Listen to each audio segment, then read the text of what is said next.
Hello dear friends, welcome to the channel. Before watching the video, please subscribe to the channel and like it. When Queen Elizabeth astonished the fashion world by appearing at the Richard Quinn show in 2018, she had a long-sighted purpose: to inaugurate an annual award for an emerging British designer who exemplifies community-mindedness and sustainable practices.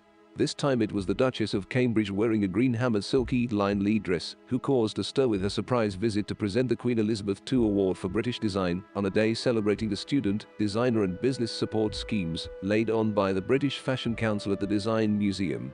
"It's an absolute honor to be here," the Duchess said from the podium in the museum's atrium as she announced Saul Nash as winner. "I've been hearing so many inspiring stories about British creativity and the success of it."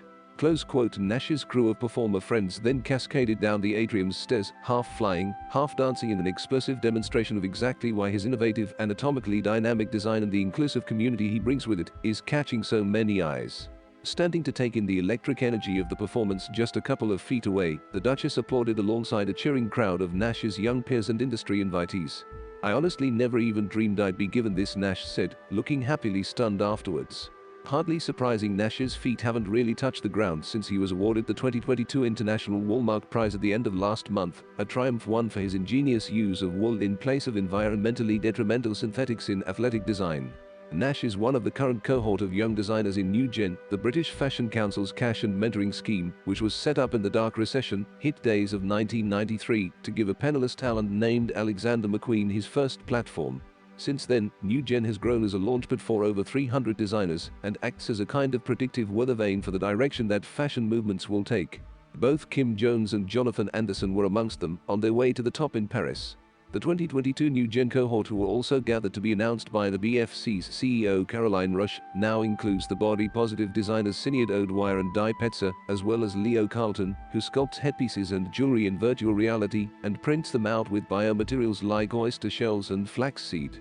The Duchess talked with all 20 of them before the ceremony, asking questions about art education, inspirations, and selling, and remarked, "It's so interesting how many people talk about being inspired by their early experiences and their families. Thanks for subscribing and liking." That's very true of Priya Ahluwalia, whose Indian-Nigerian heritage as a young Londoner has oriented her commitment to designing sustainably. Ahluwalia was last year's Queen Elizabeth II Award winner. She told the Duchess that the impact of the royal publicity had catapulted her brand in front of people who'd never have heard of me otherwise, especially in America, and it's brought me lots of relationships which have been very good for the brand.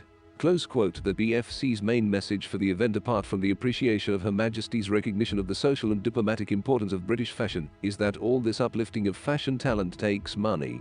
In the BFC's case, it is raised through corporate sponsors and the philanthropic leadership of Tania Fairs and Namina Morandi. In the past year, over £1.3 million went into funding their tiered levels of support, which now runs from scholarships. 20 BFC students are currently in education through New Gen and Fashion Trust grants for commercial growth, right up to the top level of the BFC/GQ Menswear Award and the BFC/Vogue Fashion Fund, which is where things came to a happy conclusion. 5 years after having his first official show globally spotted by the Queen's Award, Richard Quinn was announced as the winner of the £200,000 BFC/Vogue Fund, chaired by Edward Enninful, who led the celebration on to drinks at Nikita's in Mayfair, long into the evening. Write in the comments what you think about this. And at the end of the video I ask you to subscribe and like. Thank you.